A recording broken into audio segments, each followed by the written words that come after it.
Alright class, so today we're going to do the second part of 4.6, which is solving absolute value inequalities. So we're getting back to the inequalities section. Yesterday we worked on absolute value equations. You can kind of see the notes from the other day, but bump it ahead. Here are the instructions with how to solve the problems that we're going to do today. This sample problem is exactly the same as the equation problem that we did yesterday in your notes, except there's an inequality here. So we have the greater than or equal to. Follow the same rules. These rules 1 through 4 will guide you through doing the problems, especially if you have to graph it. It says graph if requested. Sometimes you just stop at step 3. So step 1 is the same as the other day. Get the absolute value portion of the problem by itself. We do that by the same means necessary. Be aware though that flipping the sign when you're multiplying or dividing by negative still applies even when getting that portion by itself. It also applies when we set up the two problems, which you'll see in a little bit. So keep that rule in mind. Again, just like the other day, we write out two separate inequalities without the absolute value symbol when we get to that point. One with the original sign and answer, which is basically what we did yesterday. But the big difference is we have to, for the second one that goes with the negative answer, we have to flip the inequality sign so that it's the opposite direction. And then from there you solve for each, and again, flipping the sign, if you're multiplying or dividing by a negative number, that rule still applies. You can kind of note here, if the answer when you get the absolute value portion by itself is a negative number, yesterday there was no solution when we were dealing with equations. If it's a less than a negative number, there's no solution, but if it's greater than a negative number, then it would be all real numbers would be the solution. I'm not sure if there's any of those examples in the homework, but just so you know, or you can reference it in case you see that when you're checking your answers for your homework assignment. Over here is the example problem. Again, it's exactly the same as yesterday's sample problem from 2 pages back, except we have an inequality symbol.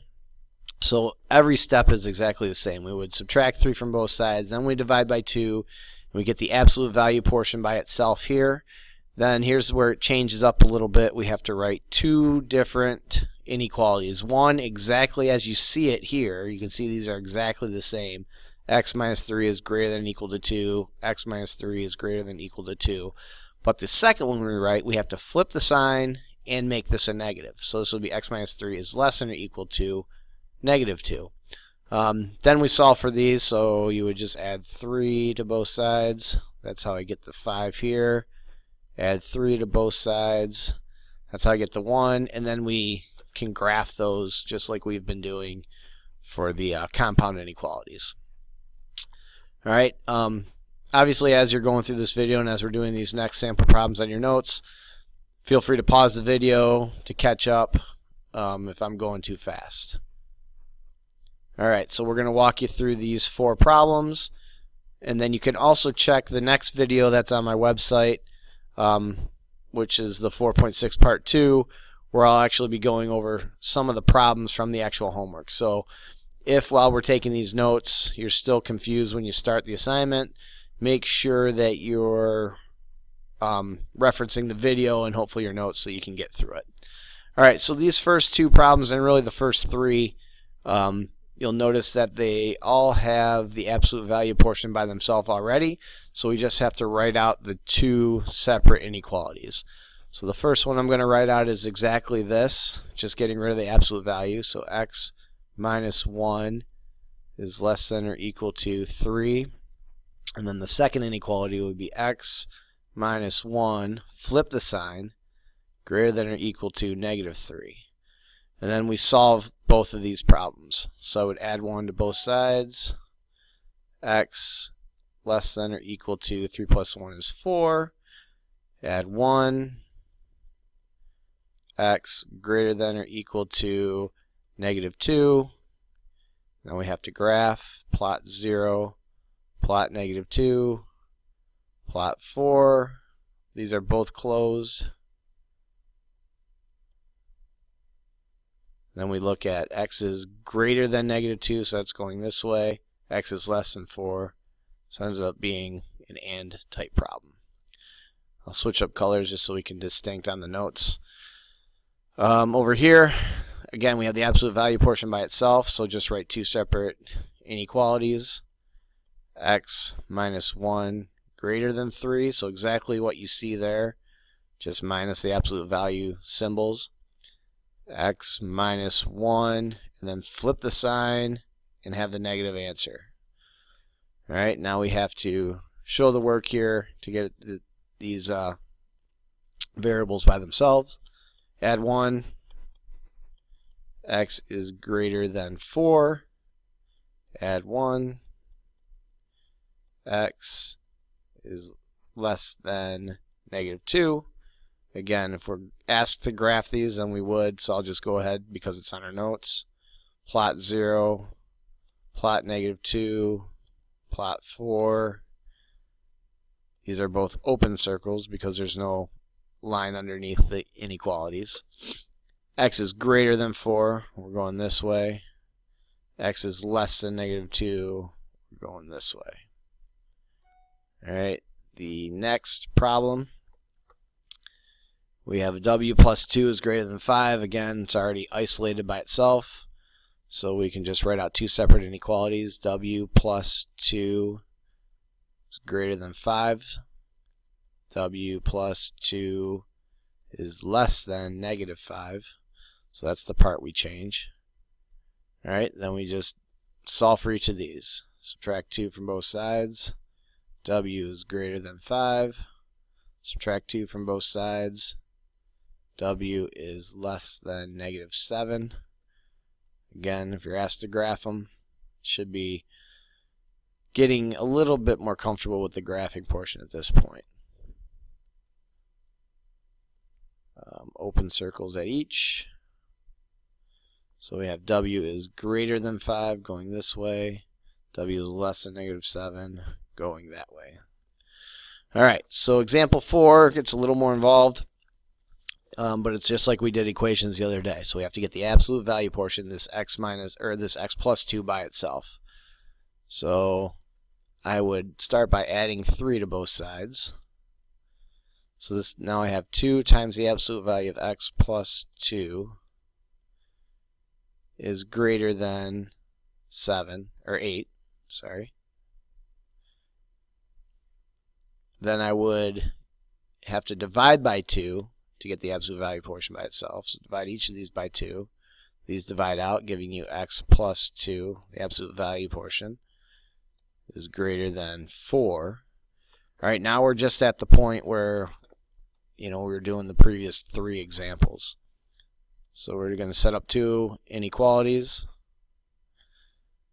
X plus 2 greater than 4. Hopefully you can get this next one.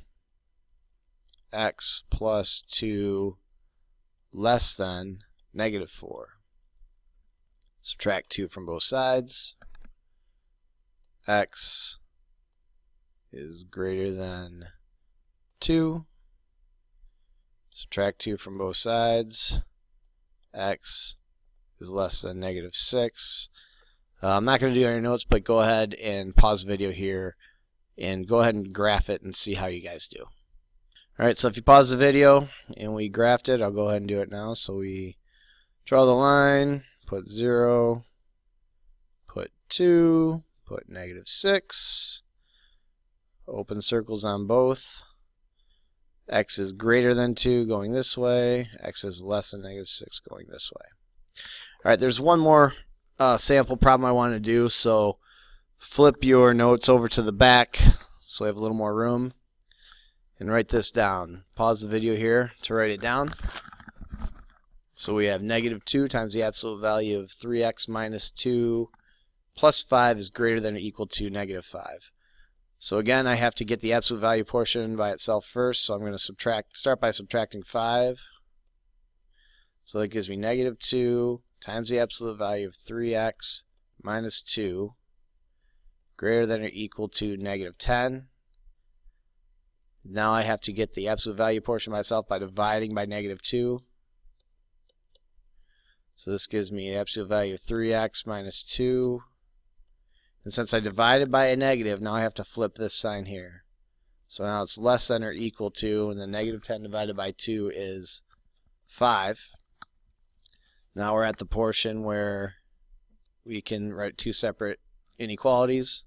3x minus 2 less than or equal to 5. 3x minus 2 greater than or equal to negative 5. And then I'll solve for each. Add 2 to both sides. 3x less than or equal to 7.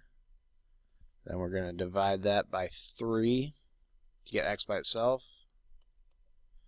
So x less than or equal to 7/3. You can leave it as a fraction, 7/3.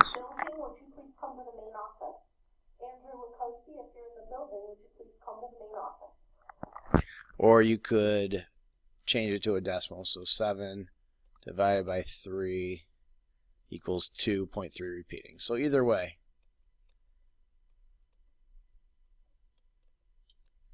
Alright, now we do the other one. Add 2 to both sides. So 3x is greater than or equal to, this would be negative 3. Divide by 3. X is greater than or equal to negative 1. Then again, from here, if they ask to graph it, you can graph it on the number line. Alright, so take these with your notes. You're going to have an assignment. Hopefully this helps you out. Again, go on to the website and look at the other 4.6 part 2 video to help guide you through some of the homework problems if when you're doing them on your own you're getting stuck.